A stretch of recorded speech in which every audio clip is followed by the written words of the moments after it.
Husada. Ya. Nah, zaman Orde Baru biasanya sekolah-sekolah ya gedung-gedung milik orang-orang Tionghoa diambil alih sama pemerintah. Nama-nama pun jadi nama Indonesia. Ya, rumah sakit yang seni menjadi rumah sakit Husada. Sekarang aktivis-aktivis mau mengembalikan kembali nama rumah sakit Husada menjadi rumah sakit yang seni. Ya. Ini Wali Songo.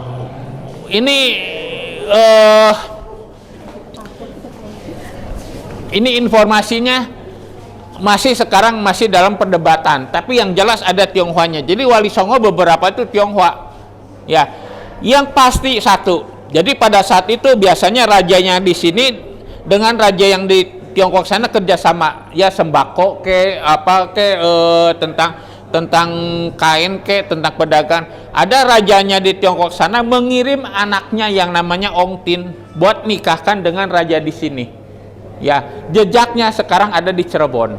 Ya, jadi ada peran-peran Tionghoa dalam penyebaran agama di Indonesia. Ya, dari Wali Songo ini. Sekarang data-data ini sekarang lagi digali. Sesungguhnya mana yang pastinya Tionghoa, yang jelas ada Tionghoanya. Ya, buktinya yang Ong Tin itu sekarang ada di Cirebon. Ada anaknya umur sekarang 20-an lah ya. Namanya Ong Tin, memang turunan dari sana.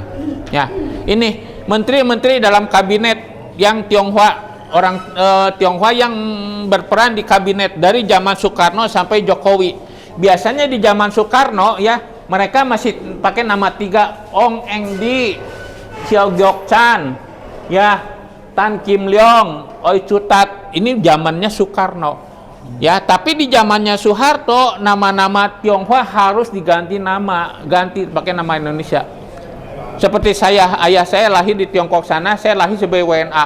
Umur 21 menjadi warga negara Indonesia, harus ganti nama.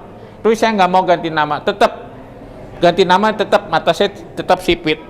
Nah, soalnya waktu itu tuh Amir Samsudin, karena untuk keperluan politik, kalau Amir Samsudin ditanyain turunan Tionghoa, dia nggak akan ngaku. Karena apa? Politik. Ya. Nah, di zamannya Jokowi ada namanya Ignatius Jonan. Ignatius Jonan ini yang jadi Menteri Perhubungan. Beliau ini yang merevitalisasi kereta api. Ya, sebelum Ignatius Jonan ini kereta api kacau. Penumpang kiri kanan gerbong sama atas. Berkat beliau kereta api sampaikan ke tertib, masuk pakai KTP dan tertib sekali. Cuman beliau berbeda pendapat dengan Jokowi. Jokowi maunya bikin kereta cepat, beliau maunya membereskan dulu double track seluruh Pulau Jawa. Ya, berbeda pendapat, jadi beliau mengundurkan diri. Heng Ngantung, sebenarnya Ahok bukan gubernur Tionghoa pertama di Jakarta. Sebelum Ahok ada namanya Heng Ngantung. Heng Ngantung ini seorang seniman keturunan Tionghoa, jadi gubernur di Jakarta tahun 64 sampai 65. Beliau seorang pelukis. Beliau yang mendirikan Tugu Selamat Datang. Ya, lukisan beliau menjadi koleksinya Soekarno. Dengar-dengar terakhir Prabowo maksud ke Istana Negara, ya, dan beberapa lukisannya adalah lukisan Heng Ngantung buat dipamerkan di sana, buat hiasan. Ya, ini istrinya beliau ketemu dengan Ahok. Ya, nih kita ke sini Lanfang Kongsi ini ya, beliau ini membuat suatu karya yang untuk mengembangkan tentang bisnis dan sekalian menerapkan dengan demokrasi. Ya, waktu beliau hidup berkembang sekali di sana mengembangkan daerah tersebut, tapi di saat beliau meninggal VOC berkuasa, dihancurkan sama VOC. Jao Kisyong, di sini ada yang dari Kerawang, Rangkas Dengklok, ya. Jao Kisyong ini yang menyediakan rumahnya untuk persembunyian Soekarno-Hatta. Pada saat itu Soekarno-Hatta dikejar-kejar sama Belanda. Beliaulah yang berani menyediakan tempat persembunyian Soekarno-Hatta untuk apa? Persiapan kemerdekaan. Berapa hari sebelum persiapan kemerdekaan, mereka rapat di rumah Jao Kisyong. Setelah 2 hari rapat ini baru proklamasi kemerdekaan Indonesia. Rumahnya sekarang dilestarikan, ya, di Kerawang, di pinggir sungai, ya, karena abrasi rada digeser sedikit. Peninggalan ini masih tetap ada. Muhammad Amin ini seorang Tionghoa yang Muslim. Ya, beliau yang mengirim orang Tionghoa di ustadz-ustadz di sini dibawa ke Tiongkok sana untuk memperlihatkan perkembangan Muslim di sana, Islam di sana, ya supaya Muslim di sini tuh nggak anti Tionghoa, bahwa di sana pun Muslim berkembang dengan baik. Nah, salah satu putranya sekarang aktif di sini yaitu Johnny Toat, ya. Ini Tan Chin Hong. Tan Chin Hong ini dulunya sebagai pengusaha, dokter. Beliau ini dokter pribadinya Soekarno. Ya, waktu itu dikunjungi oleh Megawati. Ya, beliau ini yang bikin kelompok namanya kelompok bakti sosial pengusaha. Ya, mengumpulkan dana-dana dari pengusaha untuk membantu orang-orang yang terlantar. Ya, orang-orang yang kurang beruntung. Ya, secara tidak langsung kelompok KPSP ini mencegah kejadian 98 nggak sampai ke Bandung. Karena pada saat itu kejadian 98 langsung di sini koordinasi untuk mencegah nggak sampai ke Bandung. Kalau kejadian 98 ke Bandung, Indonesia bakal hancur. Karena apa? Bandung sebagai barometer. Ya, berkat beliau kerjasama dengan TNI Polri mencegah kejadian 98 nggak sampai ke Bandung. Ya, ini pahlawan-pahlawan yang dari daerah. Ya, dari Aceh, dari Ciamis, dari Tasik, salah satunya John Lee. John Lee ini pada zaman SBY diangkat sebagai pahlawan nasional. Beliau berjasa dalam hal apa? Menyelundupkan senjata dari Singapura ke Indonesia untuk perjuangan di sini, untuk pejuang-pejuang di sini. Ya, suatu hari berapa tahun yang lalu ada satu rumah peninggalan John Lee. Dan rumah itu mau menjual barang-barangnya semua buat ke rongsok. Tapi tukang rongsok melihat, wah ini arsipnya John Lee. Ya, dihubungi dengan Asmi Abu Bakar. Asmi Abu Bakar seorang Aceh yang mendirikan Museum Tionghoa di Serpong. Di arsip-arsip John Lee diambil semua. Di KTP, surat nikah, paspor segala ada di sana. Ya, ini ada yang dari Ciamis. Ya, ini buyutnya tinggal di Bandung. Ya, tinggal di Kota Baru Parahyangan. Ini Lim Tung Kwang, ini menantunya ada di sini. Ya, dari ikut jadi pengurus di sini. Ini juga yang di turunannya ada di Balong Gede di Bandung. Ya, jadi ada sebenarnya ini pahlawan-pahlawan daerah ini banyak yang nggak dikenal. Ya, tapi mereka berjuang demi untuk daerah-daerah masing-masing. Ini kebudayaan Tionghoa. Gus Dur. Mana Gus? Oh ya.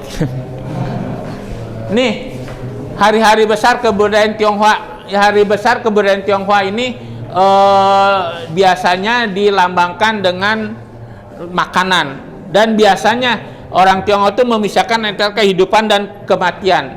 Biasanya di saat Imlek kita disarankan tidak ke makam. Di saat ke makam kita disarankan tidak untuk hura-hura karena mengenang para leluhur. Itu semua disimbolkan dengan makanan. Imlek simbol makanannya apa?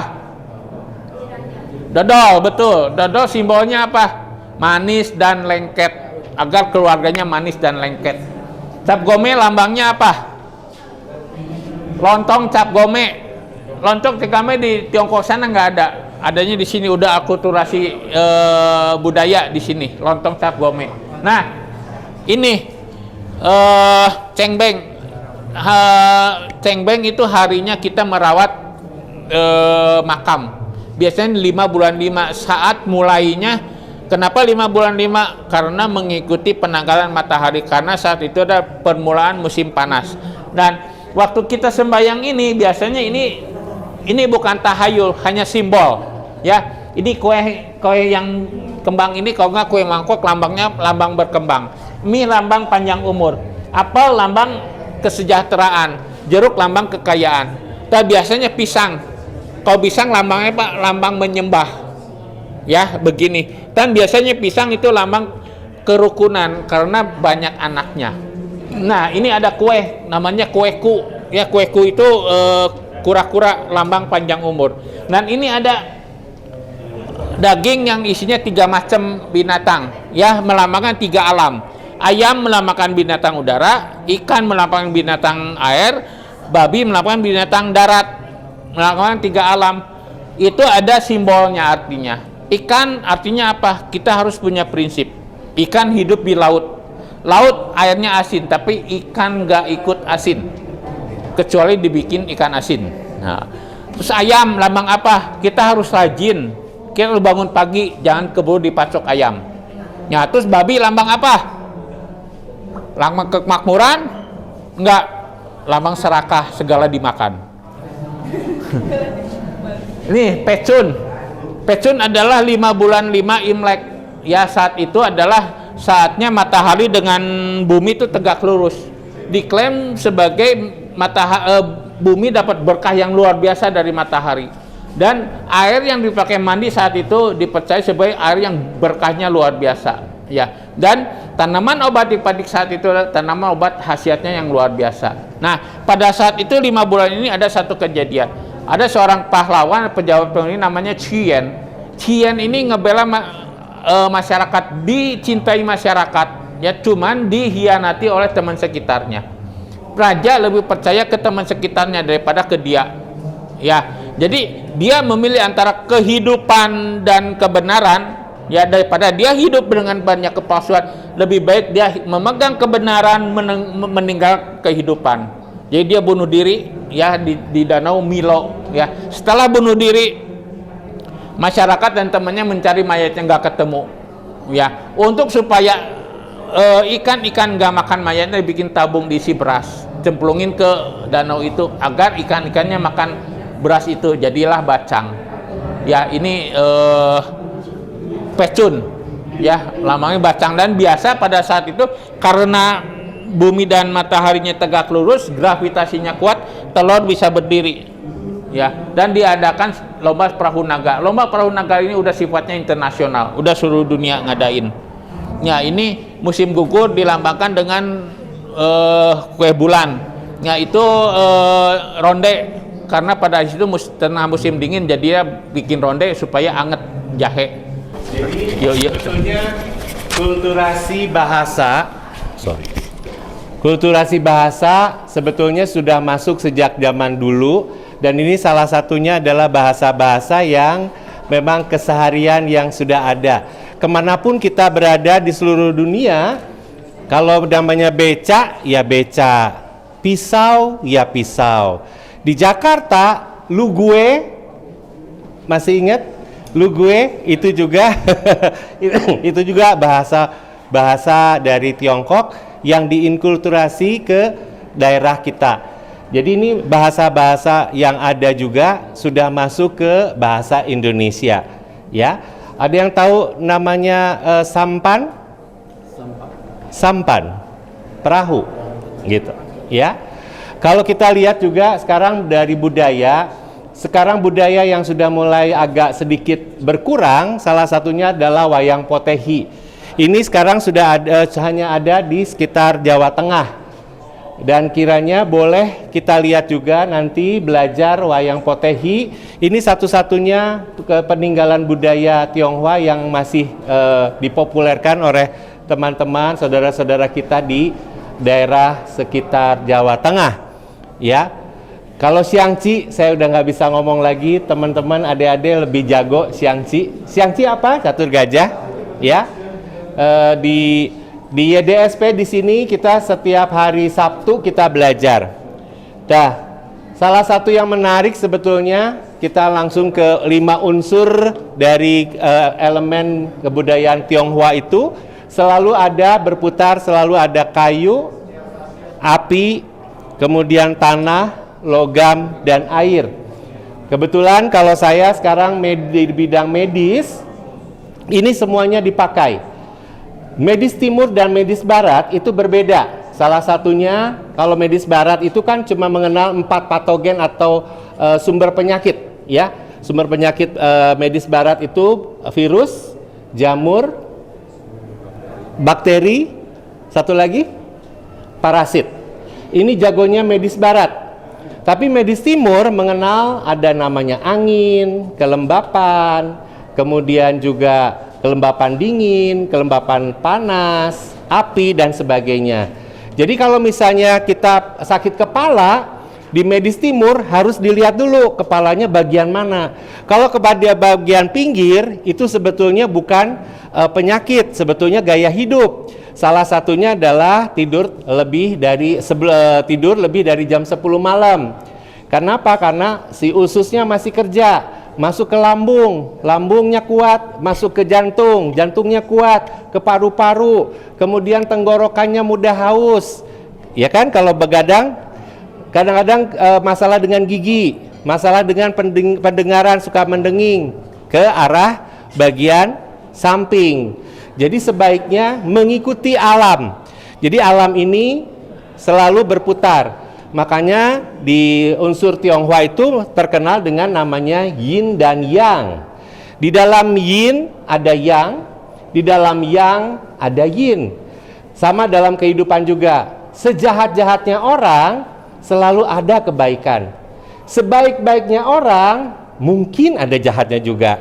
Jadi ini adalah pola keseimbangan. Ya, budaya Tionghoa itu sangat-sangat kental dan juga sangat dalam. Memang tidak bisa dibukukan. Di jalur yang berikut ini adalah tokoh-tokoh budayawan Indonesia yang ada, yang mungkin ibu bapak kenal, adik-adik kenal. Silahkan juga dilihat. Ya, salah satunya adalah Teguh Karya. Siapa kira kenal Teguh Karya? Beliau ini adalah banyak sekali menolorkan film-film di Indonesia. Ya, kemudian juga ada Fred Young. Ya, ini penulis skenario yang juga berdarah etnis Tionghoa. Kenal yang namanya Chrisye? Dulu Chrisye itu lahir dari keluarga yang sangat sederhana. Kemudian dia karena tidak punya uang, dia sekolah di sekolah negeri, banyak dibully. Cina lu. Makanya dia menutupi. Sampai akhirnya pada waktu sebelum meninggal, Chrisye mengakui bahwa dia juga keturunan Tionghoa. Ya, kemudian ada Agnes Monica dan sebagainya. Kemudian kalau kita lihat zaman-zaman Orde Baru, ada Shohoki, ya, yang terkenal pada saat itu idealismenya bersama dengan Presiden Soeharto. Ya, ini tokoh-tokohnya yang ada. Ya, sampai sekarang masih juga tokoh-tokoh reformasi ini kita perjuangkan untuk melihat bagaimana perkembangan etnis Tionghoa yang berperan di negara Indonesia.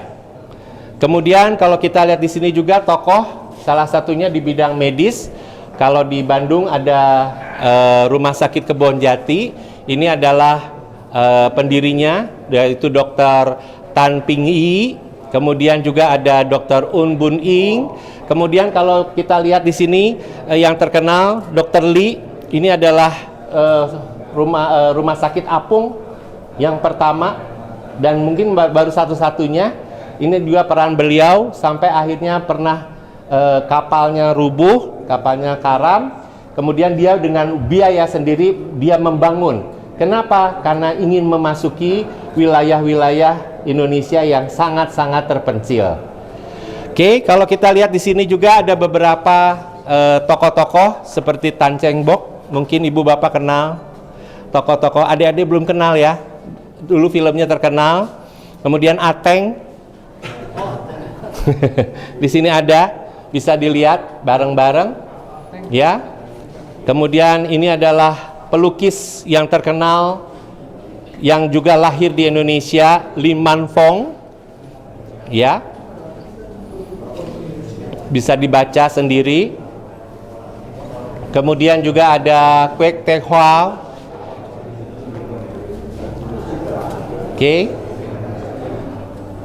Yuk ibu bapak sambil di sebelah kanan ini adalah banyak tokoh-tokoh olahraga. Karena semakin dipersempit etnis Tionghoa, mereka berperan. Salah satunya ini adalah atlet sepak bola yang mungkin dilupakan. Beliau adalah pemain sepak bola Indonesia yang terkenal, ya. Sampai saat ini dia masih dikenal oleh kalangan atlet-atlet sepak bola. Dan di sini banyak tokoh-tokoh atlet-atlet nasional maupun internasional yang berperan untuk membela negara Indonesia yang sampai sekarang mungkin belum mendapat penghargaan tetapi sejak zaman Presiden Jokowi, atlet-atlet mendapatkan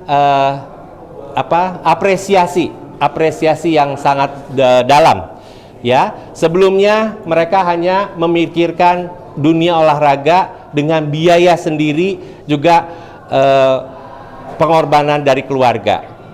Ya, ini adalah tokoh-tokohnya, mulai dari tokoh-tokoh pemain bulu tangkis. Ya, ini adalah tokoh-tokohnya di sini secara nasional. Kemudian juga selain dari bola ada tenis, kemudian juga atlet-atlet yang lain.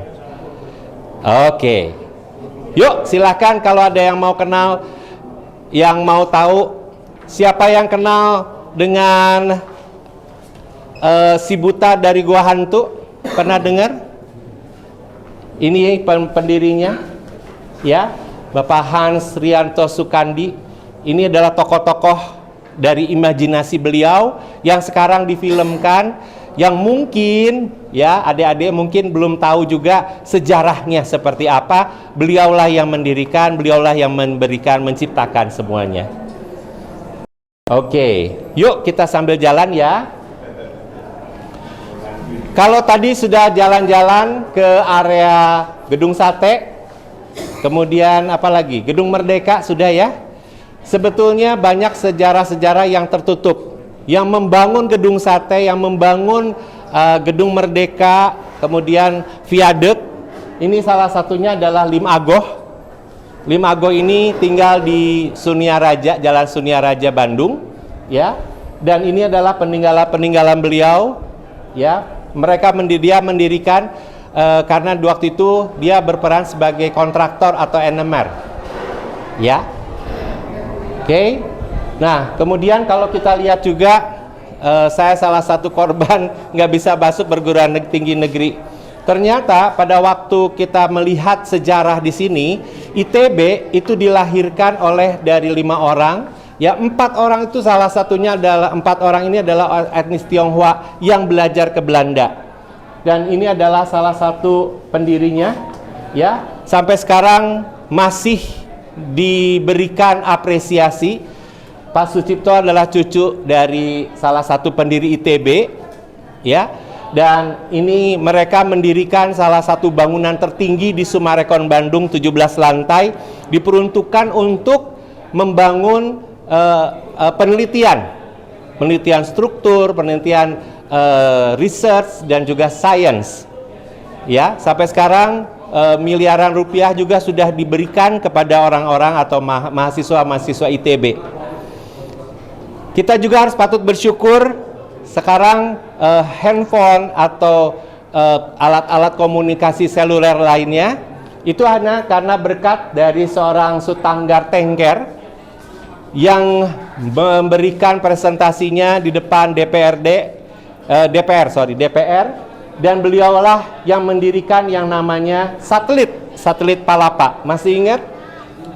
Ya, beliaulah salah satunya yang juga berperan, dan sampai sekarang satelit ini berkembang sehingga kita bisa menggunakan alat komunikasi dengan lebih baik dan lebih mudah. Ini salah saya. Oke?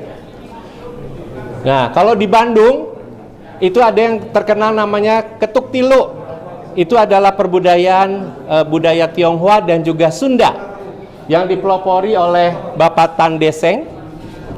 Beliau sudah meninggal, dan pada waktu beliau menciptakan Ketuk Tilu ini diapresiasi oleh Presiden SBY. Ini orang-orangnya, ya. Dan ini kakaknya Pak Sandi, Ibu Cucu, yang kemarin saya cerita. Ibu Cucu banyak sekali berperan di bidang kebudayaan dan juga kaligrafi. Ibu Cucu salah satu yang menarik buat saya adalah dia memperoleh gelar S3 di usia 86 tahun di ITB. Yes, 86 tahun. Mereka berperan sedemikian banyak untuk memberikan apresiasi teknik sufa, kaligrafi, ya. Dan ini adalah salah satu pelopor juga yang mengkolaborasikan pesantren untuk berkolaborasi sampai sekarang masih belajar tentang Xiangqi, tentang kaligrafi, bahasa Mandarin. Bahkan yang kemarin yang kita imat, yang saya wawancara, itu salah satunya adalah mereka yang berperan memberikan bahasa Mandarin di YDSP ini. Ini berkat ibu cucu, mereka bisa berkembang. Oke, yuk kita lihat sampai sini. Ini foto-fotonya bisa dilihat. Boleh jelasin ya? Yang ini Ya, boleh Pak, silahkan. Kalau di sini saya pakai baju ini, bukan Xiangqi lagi. Jadi ini adalah apa yang kemarin saya cerita tentang Darul Inayah, pesantren itu. Kenapa begitu banyak pesantren yang ikut? Tadinya hanya 5 orang dikirim sama Pak Haji. Waktu saya minta anak-anak Pak Haji minta anak-anak junior, saya bilang buat latihan karena kita mau banyak junior di Xiangqi. Maka dikirimlah 5 orang sama Pak Haji. Salah satunya itu anak yatim piatu. Anaknya lembut, lugu sekali. Namanya Mia. Ini gambarnya nih. Ini Mia. Ya, dia itu sangat lugu sekali. Lugu banget, orangnya penakut. Ya namanya anak yatim piatu, nggak ada yang memperhatikan kan. Tetapi begitu dia udah beberapa bulan main Xiangqi, itu berubah, kepercayaan dirinya naik. Pelajarannya pun naik, dari tadinya nggak pernah lewat 6,5 jadi 8,5. Maka si Pak Haji kaget, kenapa ini bisa begini? Akhirnya saya ceritain, itulah karena main Xiangqi itu akan membawa kepercayaan diri dan belajar berstrategi. Makanya si Pak Haji bilang, kalau begitu semua santri harus belajar. Maka begitu banyaklah santri yang belajar main Xiangqi. Seluruh santri harus belajar Xiangqi. Ya, inilah mereka itu ke Bali itu, waktu ini ada orang Bali, itu kita kirim sampai banyak. Dan mereka itu pintar-pintar ternyata. Dan Mia itu ke Chungguo, dia dapat S2. Sampai S2 dia dapat beasiswa, sampai dapat beasiswa dia karena kepintaran, nggak tahu perubahan yang luar biasa sesudah dia main Xiangqi. Ya, dari itu dia di Chungguo, dia ikut lomba pidato, juara juga di sana. Ya, nah itulah Xiangqi yang membukakan seseorang mata melihat bagaimana Xiangqi itu merubah orang. Maka saya selalu bilang Xiangqi itu bukan untuk main biasa, tetapi itu untuk merubah diri kita. Kamu itu anak-anak muda, ini kamu tuh calon pemimpin semua. Ya, karena kamu tuh jadi kalau main Xiangqi yang tertinggi apa? Woi, salah. Salah. Itu namanya ini adalah Qiang. Mana Xiangqi mana? Ini Qiang, yang di tengah tuh Qiang. Qiang itu apa? Jenderal. Yang main siapa? Raja yang bisa memerintah. Maka itu filosofinya bukan kita mainin raja. Yang tertinggi adalah jenderal. Kita yang main itu raja. Makanya kalau berbeda dengan catur. Kalau catur yang kita mainin adalah raja dan perdana menteri. Kalau di Xiangqi, saya pemimpin, saya raja yang mengatur. Jenderal harus bagaimana? Gitu. Maka itu jiwa kepemimpinan dari Mia itu timbul karena dia merasa kepercayaan diri itu timbul karena dia merasakan seorang pemimpin. Ini luar biasa. Ini yang saya lihat secara pribadi perubahan dari Mia. Sekarang gajinya udah gede sekali dia. Sekarang di Sulawesi dia. Jadi penterjemah juga sebagai akunting. Ya, itu hasil dari Xiangqi. Ya. Maka yang belajar Xiangqi, ingat, kamu bukan hanya main Xiangqi, tetapi ada masa depan kamu. Ya, kamu akan dijadikan pemimpin-pemimpin. Oke, ada yang mau ditanya? Si Mia sekarang umur berapa? Mia itu mungkin 28 tahun, 30 lah. Ya. Ini siapa nih? Ini anak Jakarta kalau nggak salah. Ini lagi pertandingan. Oh, Cynthia tuh. Oh, Jambi ya, Jambi. Itu dah. Ya. Jambi. Ya, ini kita lagi di mana? Itu di Bali juga ada nih kita lagi. Ini kan ini nggak ikut ya. Ya. Nah, inilah hasil dari Xiangqi. Banyak sekali dari anak-anak pesantren itu juara. Jadi anak-anak pesantren itu begitu dibuka, mungkin perbedaannya karena di pesantren itu menghafal ya, tetapi dia begitu ke Xiangqi mulai dibuka untuk berpikir beberapa langkah, maka otak mereka dipakai itu. Dan mereka bisa mampu dari 6,5 naik ke 8,5. Khas pelajarannya. Biasa. Ya, yang sekarang di sini yang ngajar itu juga dari Darul Inayah 2 orang. Yang satu IPK-nya 3,5, satu 3,88 IPK-nya. Jadi pinter-pinter itu. Ya. Itulah hasil dari Xiangqi. Kamu orang juga nanti jadi anak-anak pinter. Oke? Ada yang mau bertanya? Oke, terima kasih. Silakan.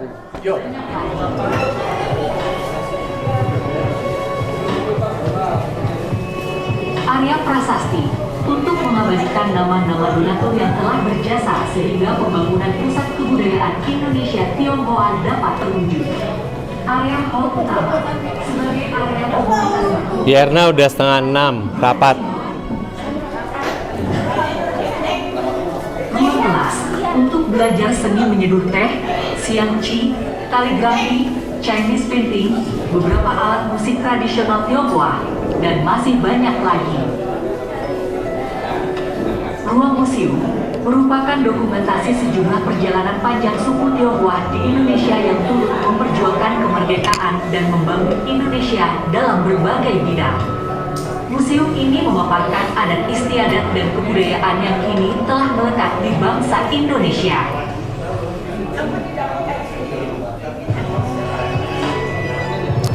Ya, inilah pembangunan yang kita rencanakan bahkan sebelum COVID mulai. Mudah-mudahan tahun depan kita akan berkunjung dengan gedung yang sudah jadi dan Ibu Bapak diundang hadir untuk bersama-sama. Kenapa? Karena ini akan dipusatkan budaya Tionghoa yang ada di Indonesia. Kalau yang ada di Aceh, Medan, Jakarta itu adalah museum marga biasanya ya. Tapi di sini adalah Museum Etnis Tionghoa atau Galeri Etnis Tionghoa, di mana bisa belajar tentang kebudayaan-kebudayaan Tionghoa seperti Xiangqi, Sufa, bahasa Mandarin, musik, erhu dan sebagainya. Kemudian juga berbahasa Mandarin tadi, melukis, kemudian juga Wing Chun, olahraga, kemudian minum teh. Ya, kemarin Pak Sandi cerita sedikit, kalau saya boleh mengingatkan kembali. Kalau dulu seorang pejabat Tionghoa harus memiliki 4 kemampuan atau skill. Yang pertama apa? Sufa. Sufa itu adalah menulis halus, ya. Kemudian yang kedua Xiangqi. Yang ketiga dia harus melukis. Yang keempat harus bisa membuat puisi atau syair. Baru diberikan satu predikat dia seorang cendekiawan Tionghoa. Oke, kalau sudah boleh kita tepuk tangan buat kita semua biar nggak ngantuk. Oke, yuk. Sekarang kita mau tanya jawab sedikit yang akan dipimpin oleh Pak Akyun. Silakan Pak Akyun. Yuk. Nanti kita ini sesi tanya jawab ya. Pertanyaan pertama dapat bala-bala. Ayo, bala-bala sini terkenal. Ada yang berkunjung ke sini bolak-balik 3 kali. Kenapa bolak-balik? Lihat museum, bala-balanya enak. Ada pertanyaan? Atau saya balik bertanya?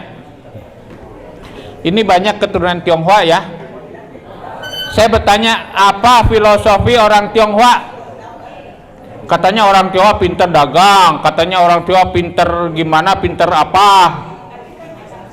Tahu nggak filosofi orang Tionghoa? Filosofi ini terlahir daripada saat abad ke-19 ya. Jadi filosofi ini awalnya dari intisari dari ajaran Ruqiao.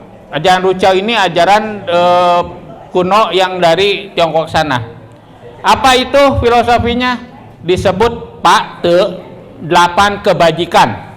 Ya, apa itu 8 kebajikan? Xiao, Ti, Chung, Xin, Li, I, Lien, Ce. Bisa diulangi? Pertama, Xiao, bakti. Filosofi ini untuk umum ya, bukan hanya untuk Tionghoa. Ini berlaku untuk seluruh dunia. Filosofi ini lahir daripada pada saat Sun Yat-sen. Jadi Sun Yat-sen mengembangkan filosofi ini nih, filosofi orang Tionghoa ini. Xiao, bakti. Bakti itu penting bagi kita semua. Ya, terutama bakti terhadap orang tua. Tanpa ada orang tua nggak akan ada kita. Salah satu bentuk bakti yang paling ringan adalah merawat tubuh kita dengan baik. Paling ringan, karena apa? Tubuh kita warisan dari orang tua. Kita wajib merawat warisan dari orang tua. Kalau orang tua sehat, menurunkan tubuh kita dengan sehat, tapi dengan kita pola makan yang nggak baik, pola hidup yang nggak baik, kita akhirnya dapat penyakit gula. Turunan kita akan dapat penyakit gula. Itu artinya tidak berbakti. Ya, ada seorang tokoh waktu zaman Nabi Kungse, Tzu Chang. Ya, waktu itu dia sakit. Coba sibaklah kainku. Kan dulu masih ada kain gitu. Sibaklah kainku, periksalah tubuhku. Kalau kau terjadi ada luka, berarti saya tidak berhasil merawat tubuh kita dengan baik. Berarti saya tidak berbakti. Xiao Ti, dengan rendah hati, ya, apa yang kita lakukan, kalau kita ngasih pendapat, dimanapun kita berada harus rendah hati. Jangan sok-sokan. Jangan sok pinter, jangan sok tahu, ya. Kita nggak bisa, bilang nggak bisa, ya. Kita tahu tentang itu, bilang nggak tahu, jangan sok tahu. Ti Chung, setia, ya. Jangan bicara dengan setia pada negara, setia dulu pada diri kita sendiri, setia dulu pada keluarga, ya. Ngomong setia pada negara, kerjanya kawin cerai, itu bukan setia, ya. Xiao Ti Chung, Xin, dapat dipercaya. Dapat dipercaya di sini artinya apa? Membuat diri kita dipercaya oleh orang lain untuk mengerjakan sesuatu. Ya, jadi kalau kita punya kepandaian, pasti orang punya kepandaian, kita jujur dan dapat dipercaya untuk mengerjakan sesuatu. Ya, Xiao Ti Chung Xin, Li, dengan etika.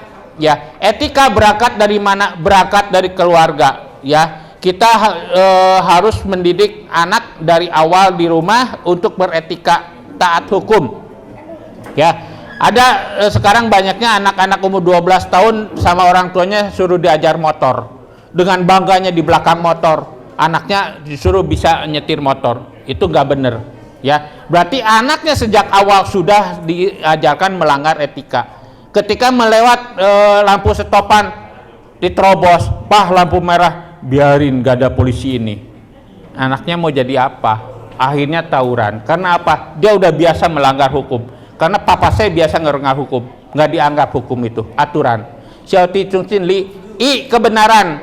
Apa yang kita lakukan harus berdasarkan kebenaran, jangan melanggar. Li, I, Lien, dengan suci hati. Apa yang kita kerjakan harus dengan niat baik, dengan suci, dengan niat baik, dengan suci hati. Terakhir, tahu malu. Kalau kita mengerjakan sesuatu yang salah, kita harus wajib untuk minta maaf. Ya, ketika saya pergi ke Cungkuo sana, ada satu daerah rame lalu lalang, di tengah ada pohon mangga di taman gitu ya. Pohon mangganya lagi matang-matangnya, tinggal dipetik itu, tapi nggak ada seorang pun yang berani metik.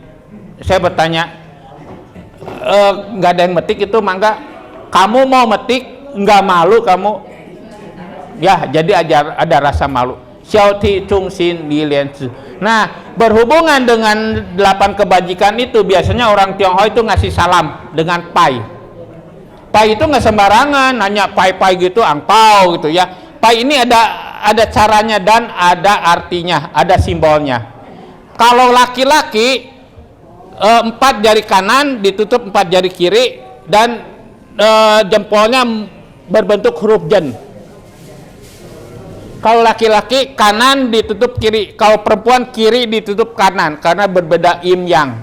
Ya, artinya apa? 4 jari ini, 8 jari ini melambangkan apa? Manusia wajib menjalankan 8 kebajikan. Ya, itu ada simbolnya. Nah, untuk orang yang lebih rendah usianya, kita hanya cuman cukup begini. Kau yang sepantaran masih naik. Kau lebih tua naik, orang tua sampai ke jidat. Kau ke tian paling tinggi. Ya, jadi ada artinya. Ada pertanyaan? Wah, udah pada pinter, Kenapa kalau orang Tionghoa kalau meninggal dibakar rumah-rumahan dari kertas, bukan rumah beneran? Ada yang bisa jawab? Pada zaman dulu ribuan tahun yang lalu, kalau seorang raja kalau meninggal, anak buahnya, kalau enggak istrinya harus ikut mati. Karena apa? Takut nggak ada teman di alam sana. Nabi Kungsi pada saat itu 551 sebelum Masehi beliau lahir, melihat ini tidak manusiawi, ya. Nah, dibikinlah aturan, ya, untuk supaya nggak melanggar susila, dibikinlah simbol. Jadi orang meninggal dipakai simbol, bikin orang-orangan untuk dibakar, bikin rumah-rumahan untuk dibakar. Nggak rumah bener, sayang. Ada pertanyaan? Nanya lagi saya, ya. Apa udah pinter? Kenapa marga diciptakan? Kalau orang Tionghoa ada marga. Marga Tan. Kenapa marga Tan dengan marga Tan nggak boleh nikah? Karena ada ayat yang berbunyi begini. Pernikahan adalah menyatukan kebahagiaan dua keluarga yang berlainan marga ke atas sebagai bakti dan Tuhan Yang Maha Esa, ke bawah menurunkan keturunan. Nah, kenapa sesama marga nggak boleh menikah? Karena sesama marga berarti satu turunan, berarti ada darahnya yang sama. Ya, ada yang berpikiran orang-orang udah turunan berapa turunan di sini bicara bahwa saya satu marga nikah, udah berapa turunan, turunannya udah banyak. Dia pikir ya udah nggak apa-apa, tapi jangan salah. Kalau satu turunan kita pasti DNA-nya ada yang sama. Disarankan jangan. Nanti turunnya akan kurang baik. Bengong semua ini. Udah pintar? Ada pertanyaan lagi?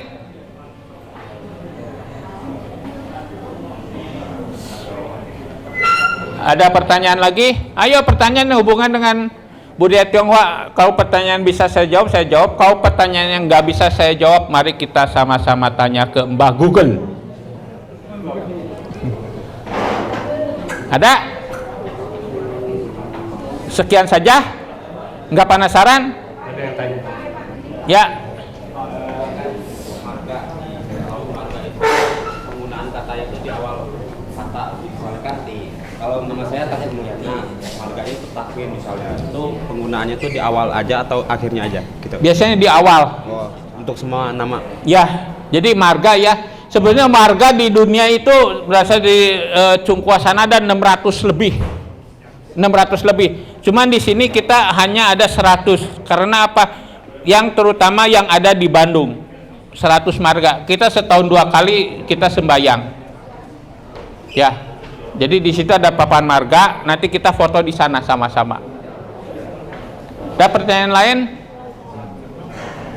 Ya.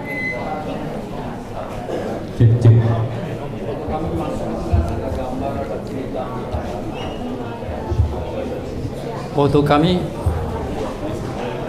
kami masuk itu kan ada banyak gambar, ada cerita, itu adalah sejarah etnis Tionghoa dari awal sampai sekarang. Apakah di sini ada rencana untuk membuat buku nggak? Disusun menjadi buku sehingga kami ini mau bacakan lebih gampang gitu ya. Kalau saya sih tadi udah motret, tapi saya rasa itu nggak komplit lah. Ya, oke, cuma itu aja, Pak. Oke, bagi yang untuk kepentingan dokumentasi bisa hubungi Bu Yanti ya. Ada? Ya. Jadi gini ya, sebetulnya budaya Tionghoa itu luas sekali, banyak sekali, nggak akan ketampung di ya. Kita juga nanti kerepotan, nanti pindah ke sana 4 kali lebih besar. Dan ada pengertian begini, namanya museum harus ada benda purba. Ya, ada fosil gituan. Ya, jadi sebetulnya di sini nggak patut disebut museum, disebutnya galeri. Ya, nah sebetulnya ini hanya sebagian kecil ya orang-orang Tionghoa yang berjuang di sini. Sebenarnya banyak yang belum nggak tercatat. Kalau dicatatin ada buku itu 3 jilid tokoh-tokoh Tionghoa yang berjasa di Indonesia. Nah, banyaknya di zaman Orde Baru kita nggak tahu bahwa si itu teh Tionghoa, si anu Tionghoa. Karena apa? Udah ganti nama. Ya, karena Orde Baru itu berusaha menghilangkan jejak-jejak tradisi Tionghoa. Ya, saya selalu ngotot. Saya bertulang kuning, bermata sipit, ya, tiga, tapi saya warga negara Indonesia. Kita jangan takut, kita keturunan Tionghoa yang warga negara Indonesia. Kita jangan tutup-tutupi, ya. Saya sebagai Kota Bandung menghimbau untuk orang-orang keturunan Tionghoa, ya. Hayo kita itu warga Indonesia keturunan Tionghoa. Kita mengabdi pada Indonesia. Ke non Tionghoa saya bicara bahwa terima warga keturunan Tionghoa ini menjadi salah satu unsur suku yang ada. Ya, Xi Jinping pernah bilang bahwa, hei kalian suku-suku Tionghoa yang di dunia sana, mengabdilah pada negara kamu masing-masing, tapi jaga nama baik suku Tionghoa.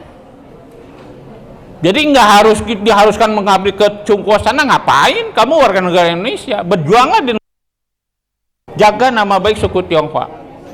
Ya, jangan orang-orang bilang, oh dari sini kekayaan di sini dibawa ke sana. Boro-boro, saya udah warga yang ke bela Cungko, kata Cungko, lain lu mau warga negara Indonesia.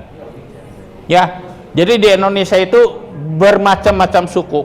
Ya, saya tanya warga negara Indonesia, semua juga pedagang. Ya, mari kita sama-sama jangan membedakan. Tetangga saya 2 rumah dari saya kebakaran, Muslim. Yang berteriak-teriak kebakaran siapa? Seorang Buddha. Ya, yang bantuin menyiram naik ke toren siapa? Saya sebagai Konghucu. Ya, kalau dianya fanatik kebakaran, nanti tunggu umat saya yang bantuin, keburu habis. Ya, ketika kecelakaan ditanya agama kamu apa, keburu mati. Ya, siapapun kita, latar belakang siapapun kita, orang tua kita berbeda, agama kita berbeda, tapi kita sama-sama, ya, kita bersaudara dalam kemanusiaan. Terima kasih.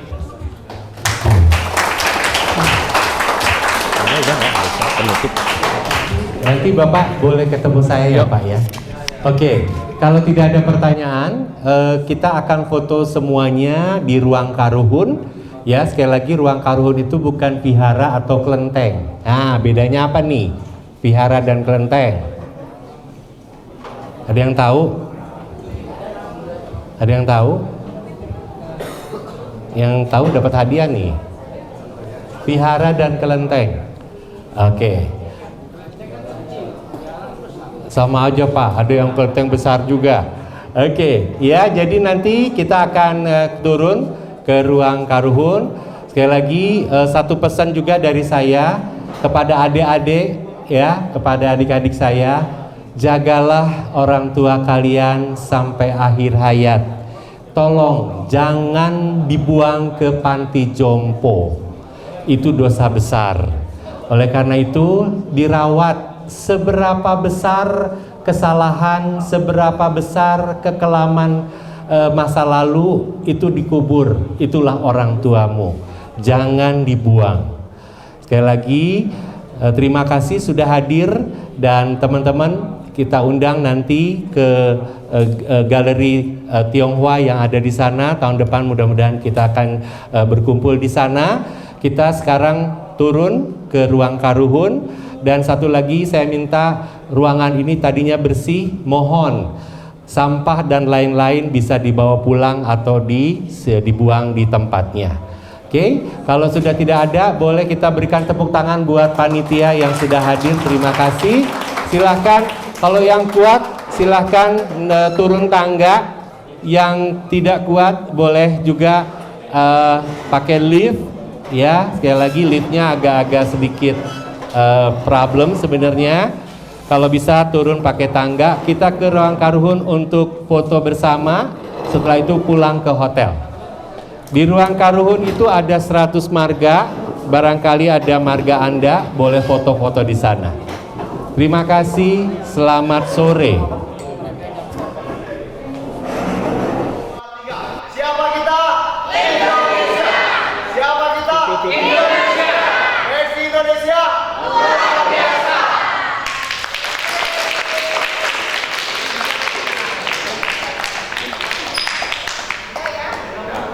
Jadi marga-marga ini disusun bukan berdasarkan yang terbanyak, tapi dikocok ya, semua diberikan hak yang sama. Oke, terima kasih kunjungannya. Yang mau foto-foto silakan. Sudah selesai. Mau cari marganya boleh. Ya silakan.